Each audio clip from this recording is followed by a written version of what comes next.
Welcome to the Around the Table podcast. This podcast is all about the ministry and preaching of Lebanon Baptist Church in Greensboro, North Carolina. Hosted by the pastors of Lebanon Baptist Church. The goal is to help you grow in your faith and spiritual walk with the Lord every single day of your life. To learn more about Lebanon Baptist Church, visit lbcnow.org. Thank you for joining us, and let's get started. Welcome back to the Around the Table podcast here for episode 6. We're going to be taking a break away from the Truth Wins series today. My name is Steve Wagner. I'm the operations manager here at Lebanon Baptist Church, and of course, we're joined by Matt Smith, the lead pastor. We had a sermon this past Sunday from guest speaker Michael Barrett, who's the associational mission strategist for the Piedmont Baptist Association. You and I know him through our work with the association and the state convention as well. But it's great to hear him speak this Sunday. So yeah, and he did a phenomenal job. He did. Before we jump into all that, I want to say a couple things. One.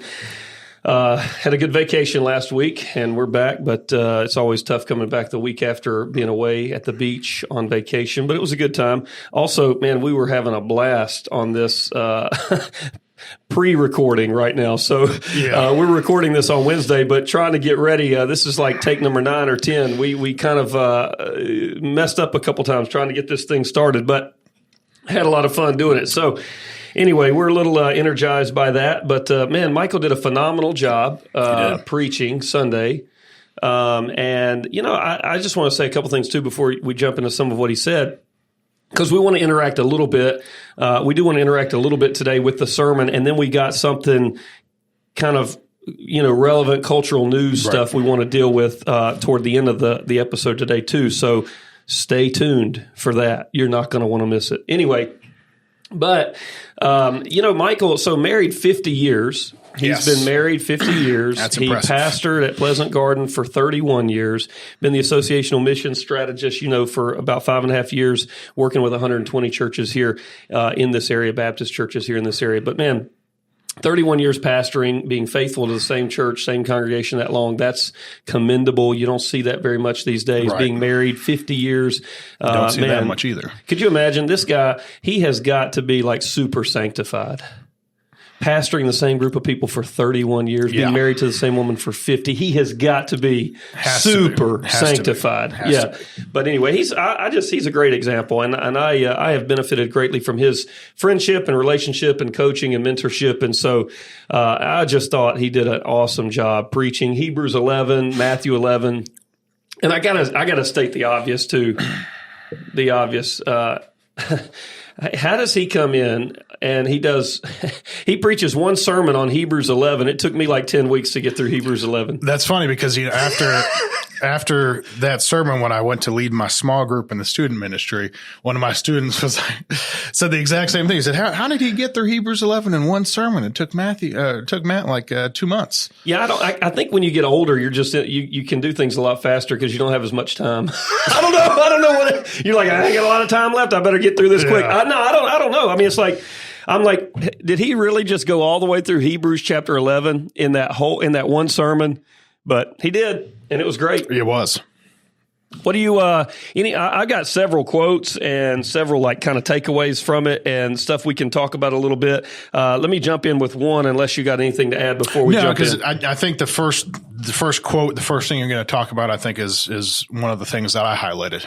So I think we'll just start off there. All right. Yeah. So he said, this is a great, and it comes from somebody else I know, but, and he said that, but someone said it. I don't know who said it, but they said, faith is believing in advance what only makes sense when looking in reverse. Man, that's such a great statement of faith. It doesn't make sense necessarily looking ahead, but when you look back on it, that's the only way it makes sense. How many times in life have we been in situations like that as we follow God? And, I think about, like, for our church, one of the big moments in the life of our church was when we decided that we would move forward in faith to pursue renovating our worship center and replacing our heating and air and all of that. We had $1.3 million of debt on the Family Life Center.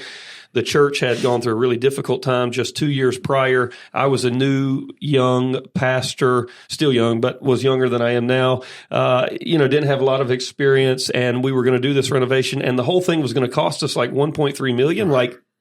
And everyone was saying, you can't, you're not going to raise that. Offerings will go down. You won't be able to raise that amount.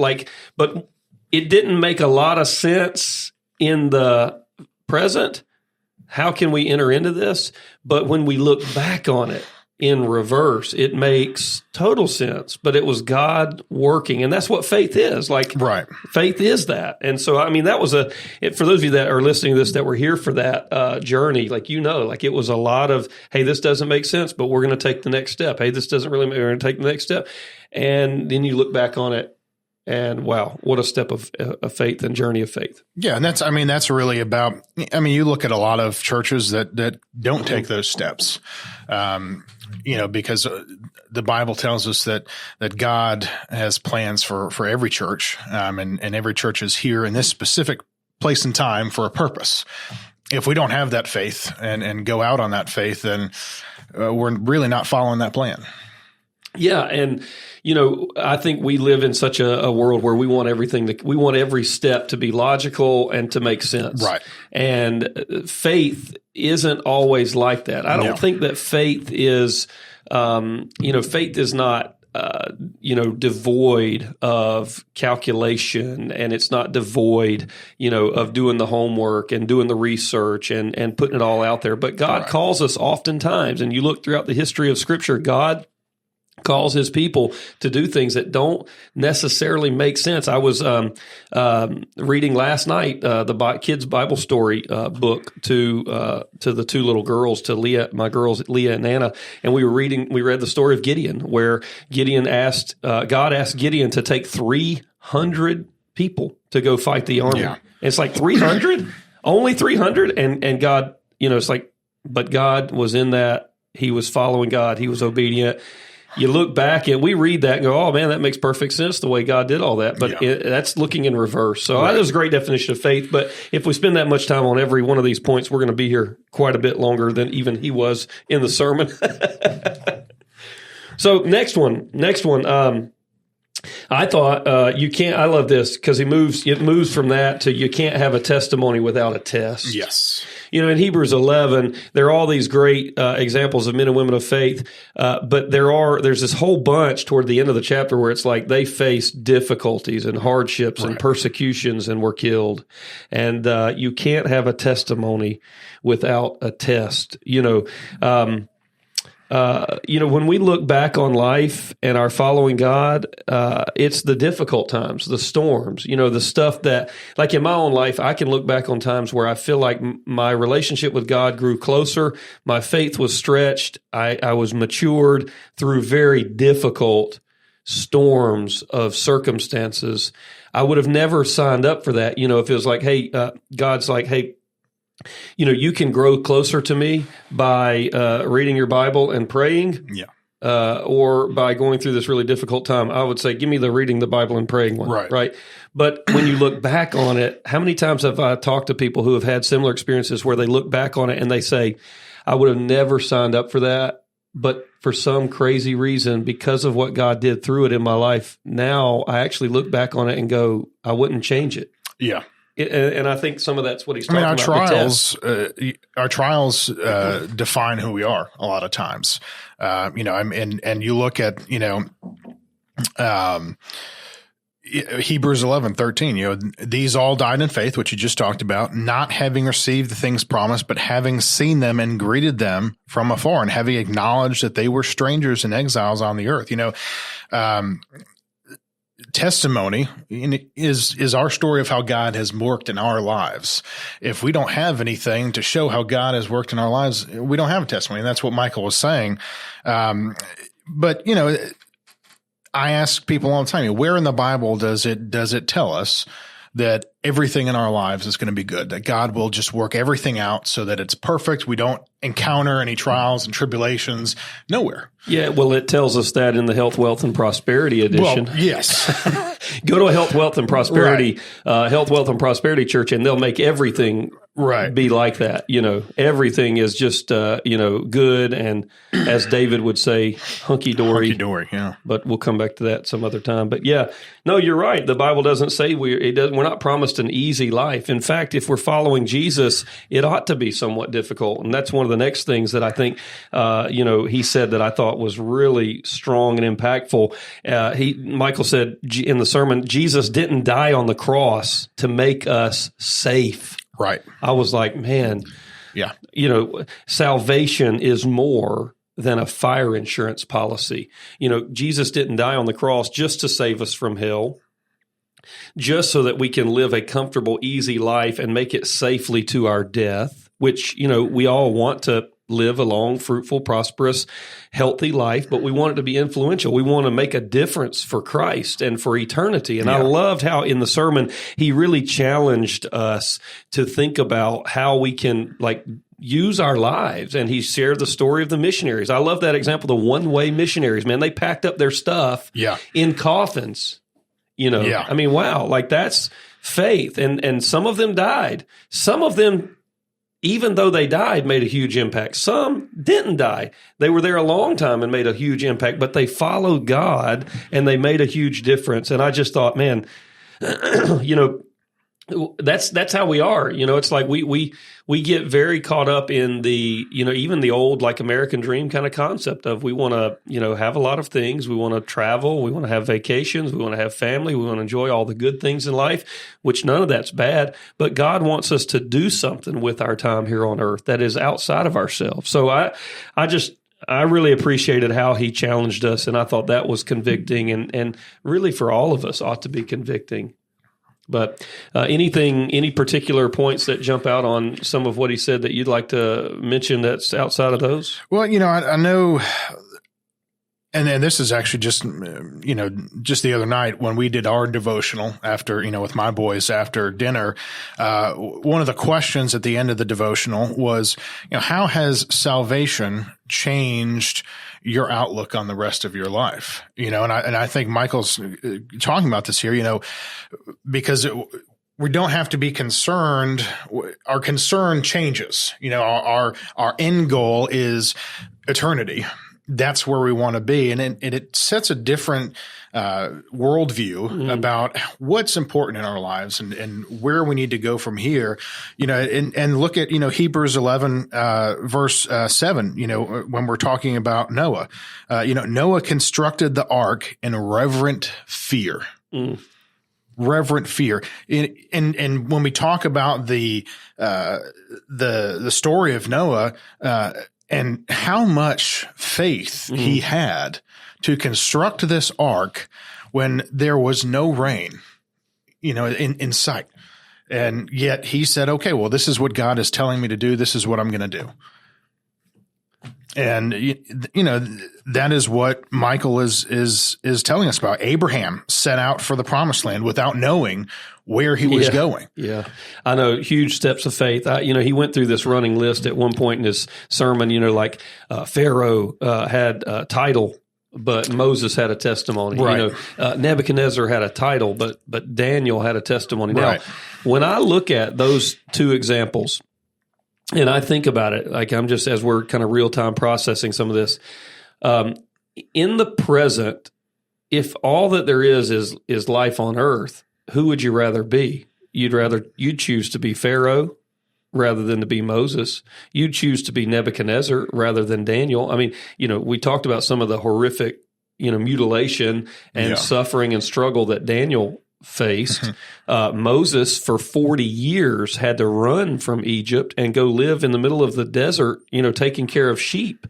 And, you look at that and it's like, but faith, Moses lived a life of faith. He actually could have chosen to stay in the palace, right? But he chose faith. And you say that doesn't make any sense, but then that goes back to our definition of faith. When you look back on history, who would you rather be? Man, when you look back on history with eternity in mind, I'd rather be Moses than Pharaoh any day of the week. But in the present, if you're not believing in advance, will only make sense in reverse, you'd choose Pharaoh. I'd rather be Daniel any day of the week than Nebuchadnezzar. But if you're looking to the future and believing in advance would only make sense in reverse, no, you choose to be Daniel every time. So then the challenge comes to us now in life is like, all right, how do we live that way now, where we choose to live in ways that only make sense when looking in reverse as we follow God. And I think that's a strong challenge for us. Yeah, because when you think about believers versus non-believers, our end goal is different. Our concern is, ultimately, when we approach the great white throne, what will be, our judgment? That's our concern. Whereas if you don't believe that's where your final destination is, your concern is the right here, the right now. Yep. And that's just really detrimental, because a lot of times you wind up making decisions that you wouldn't have otherwise made. Yeah. I mean, so like, why do we see so many people, and even Christians fall into this? We all fall into this at times, but why do we see so many people today living selfishly and living for themselves and living for the here and now? Well, they're not living out of a biblical, eternal worldview. Right. They're living out of a temporal worldview. Non-believers, certainly, if this is all that there is, if you don't believe in God and believe in eternity and all that, if this is all that there is, then, man, you better make the most of it and live all of it for yourself, if this is all that there is. Yeah. But no, we've got to live for more than that, because we believe in eternity. And as Christians, we have that worldview that what we do here on earth impacts how we will spend eternity. Our works don't impact where we'll spend eternity. Jesus secures that. But how we live and our works will impact how we spend eternity. And so that changes how we live today. But there was one more thing I wanted to point out. He talked about when you know the outcome, when you know the outcome of something, you can rest in the storm. And I got to add a little humor in here. Let's talk about this. He gave the example of Mark Clifton, and I knew this story from our relationship with Mark. But, Mark, 2 years ago, as a Kansas City Chiefs fan, he didn't watch the Super Bowl. He recorded the Super Bowl, found out when it was over that they had won, that the Chiefs had won, and then watched it with his family and was able to be at peace throughout it. Now, it's a great illustration, but who wants to live like that, man? Yeah. Well, I don't know. I mean, I'm sure Mark's listening to this, man. Why are you living like, I can't believe you live like that. You think Mark's listening to that? Probably not. But anyway. Probably not. Who wants to live like that? Yeah, I mean, but his blood pressure was probably nice and even throughout that whole game. Unlike, I am not a Chiefs fan. But see, as a Bills fan, like you watch every game at ease in the present, knowing they're going to lose. So you're just like, hey, I'm not going to get all worked up about this because I definitely did not watch them at ease. We have a field goal for a chance to win. I'm not on the edge of my seat. I know we're going to lose. That was episode 5. We already dealt with that, didn't we? Yeah, but it's a good illustration, because when you know the outcome, and we as Christians know the outcome, when we know the outcome, we can rest at ease. I mean, when I watch old Chicago Bulls, games with my boys, and I know Michael Jordan's going to hit the shot over Byron Russell. Yeah. I know that's coming. They're like all watching it intensely, not sure what's going to happen. I know what's going to happen, and I'm at ease with that. And I think that's a great, great illustration for how we know the outcome. Yeah. We know the outcome. So. Yeah, and that's we talked about that in my small group just this past week about how salvation changes our ability to live in peace and really just comfort in how we're living our lives. It gives us the ability to carry out those commands that Christ has given us to spread the gospel and to do so without fear, and that's. It's just a testimony to the power of salvation and knowing that outcome. But, I think a lot of times knowing that outcome sometimes, I think, can cause Christians to not live the way they should. Yeah, no, that's true. I mean, there is a sense in which we can know the outcome and we cannot be in that way, we cannot be busy. We can be too relaxed. We can think that we don't have any work to do, or we can just think, hey, I think the point is just when you're in the point would be knowing the outcome when you're in a storm, when your faith is being tested, when you're going through suffering for Christ, knowing the outcome makes a difference. Yeah. But in general, there is a sense in which that can lull us into a place of complacency as Christians if we're not careful. But anyway, the example of John the Baptist, Matthew 11, Hebrews 11, all of the points there, some we've gone over, super impactful and helpful. I'm thankful Michael was here to preach. And if you're listening to this podcast, or if you're watching this on YouTube and you were not here Sunday and you did not hear the sermon, please go and see that. It's on our Facebook page. It's on our YouTube channel. But go watch the sermon, listen to it from this past Sunday. Michael Barrett, a lot of great biblical worldview, biblical truth being shared that can help and encourage us in the midst of difficulty and suffering and call us to live a risky life for Christ. Yeah. And I want to shift gears just for a moment and talk about something that is very prevalent and relevant in society today. Just a few days ago, you posted on Facebook, and you said, I'm not really sure that we should be comparing Donald Trump to Jesus. Tell us what was behind that. Yeah, I think the post was "Call me crazy," but we probably should not be comparing Donald Trump to Jesus or the apostles. All right, so a little trigger warning here. If you worship any politician, this is going to offend you. Trigger warning. I don't know if we have any sounds or alerts or noises we can make, but anyway, so here's what prompted me to say that and to post that. The conviction of Trump was handed down last week. Mm-hmm. The jury found him guilty, 34 counts, which, we know those are 34 different checks that were written, all dealing with the same kind of, I think, incident. And they convicted him of doing that, I think, for the purpose of,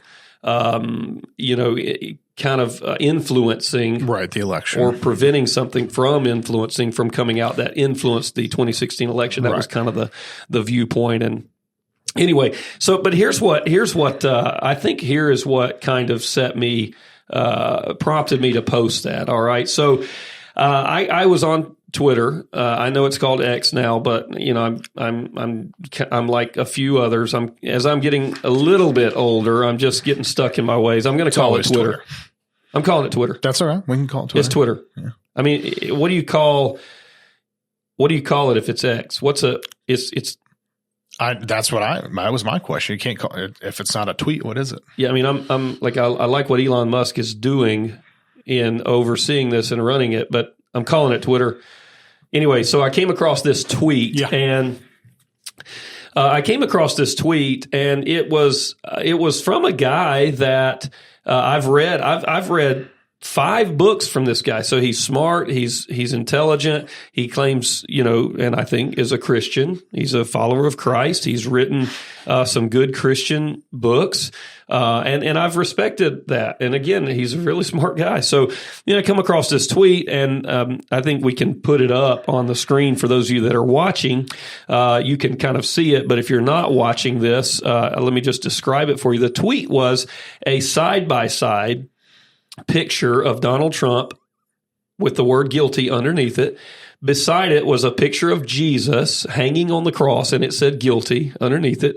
And the meme read, "If you're not sure you can vote for a convicted criminal, remember you worship one." And I'm like, man, I saw that, and I'm just thinking, like, why? Like, you may think that, man, all the evidence indicates that that Trump was wrongly convicted or something, and you may want to try to encourage people because you think that he's the one that we should be voting for, and if you think that he's the one we should be voting for, you want to try to influence Christians to still vote for him, because you think maybe his his views more aligned with biblical values than the other one. Not that they're totally aligned, but you may think that they more aligned. And so you're trying to influence people. But I thought, why?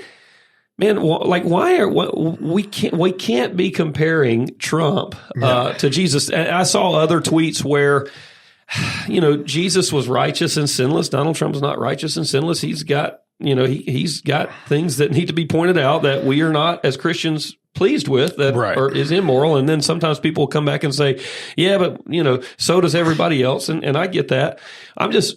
To me, it was just very bothersome and troublesome. And I think pastorally, I feel like, man, I just want to encourage those that are listening to this as a pastor, like as a Christian.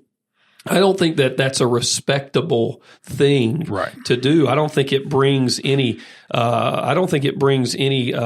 Respectability to the Christian faith when you're comparing side by side Donald Trump to Jesus. And see, like, here's another one we can put up that I came across, and this one I saw on Facebook.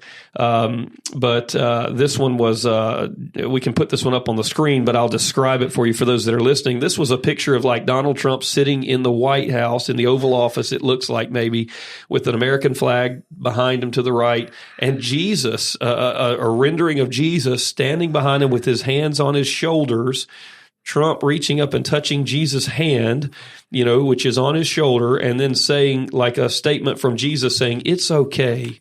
They called me guilty too." And I'm just like, all right.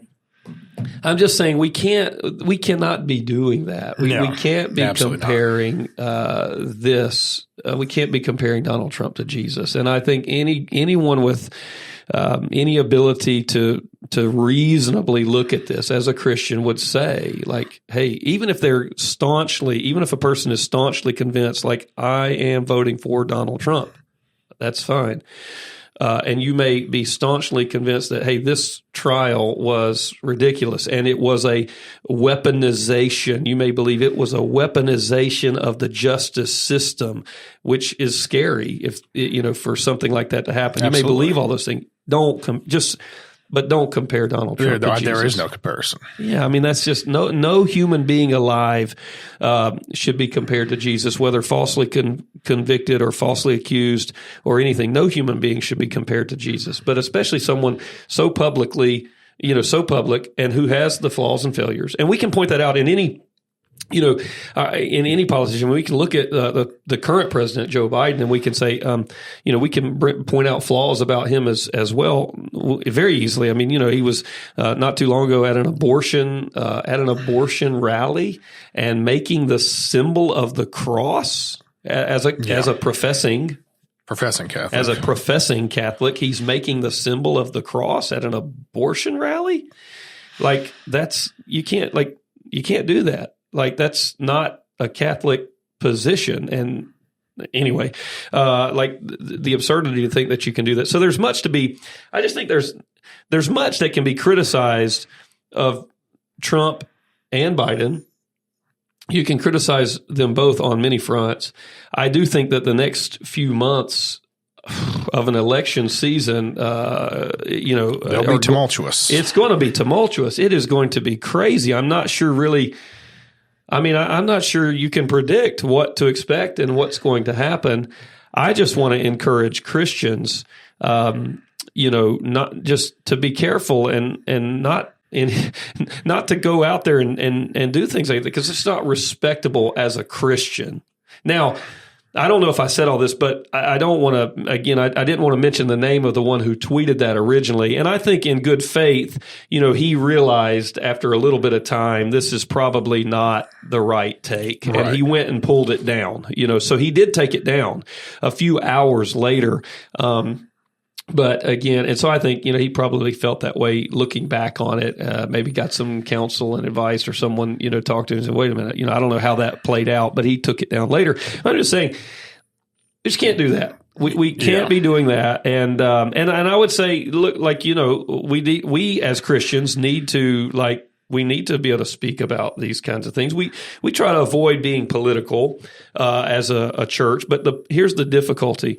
The difficulty is everything is being made political today. So then if the church can't speak to real world issues, if we can't speak to real world issues because every issue is political, right, because every issue represents either the way one party will vote or the way another party will vote. So now every issue is political. So now the church can't speak to the issues.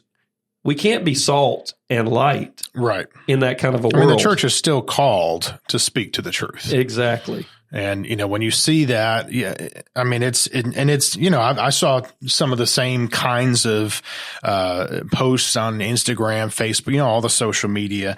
But, to me, that very well may fall into the category of, the unforgivable sin. I mean, it's, you're blaspheming, God and, and insulting God, because the two just aren't comparable. No, you can't do that. I mean, it's just not comparable. I mean, it's crazy to me to think that kind of thing would go out there.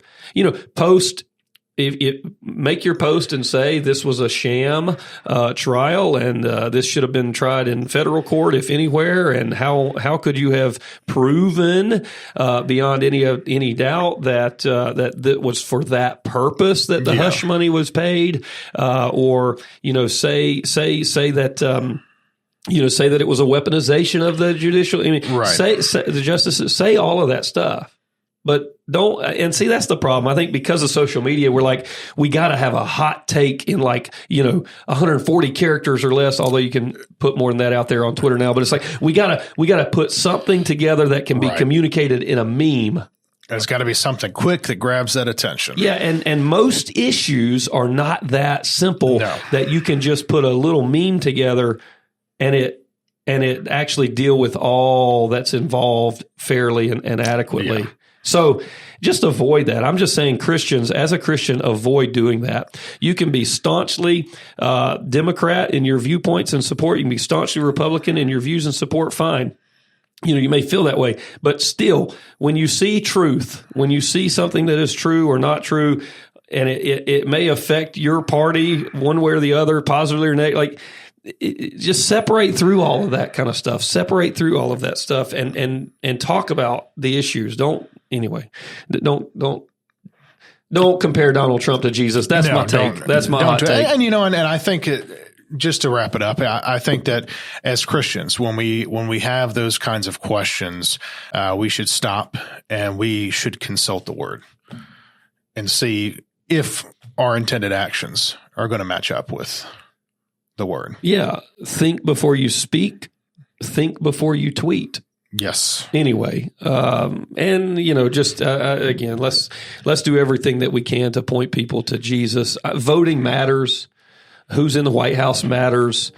Political positions and values and all that stuff matters. But Jesus, it has been said, Jesus is not going to come riding on a donkey or an elephant. He's going to come, back in power and glory. And we worship an incredible Savior. Our hope is in Jesus, truly. Now, that doesn't mean we shouldn't be involved in these issues. It doesn't mean we shouldn't speak to these issues. We should, but we need to be really careful in how we do that and just give a little bit of thought before we do. So anyway, I appreciate you asking that question and giving us a little time to deal with it today on this episode of Around the Table. As always, if you have any questions or comments, feel free to leave those or to send those. If you have any complaints, email Dan Alderman at lbcnow.org for any complaints. Complaint department. Yeah. Just kidding. Well, it was a great discussion today. And Pastor Matt will be returning to the pulpit this Sunday. So we definitely encourage everyone to return next week and join us again for episode 7. Yep. All right. Have a great day.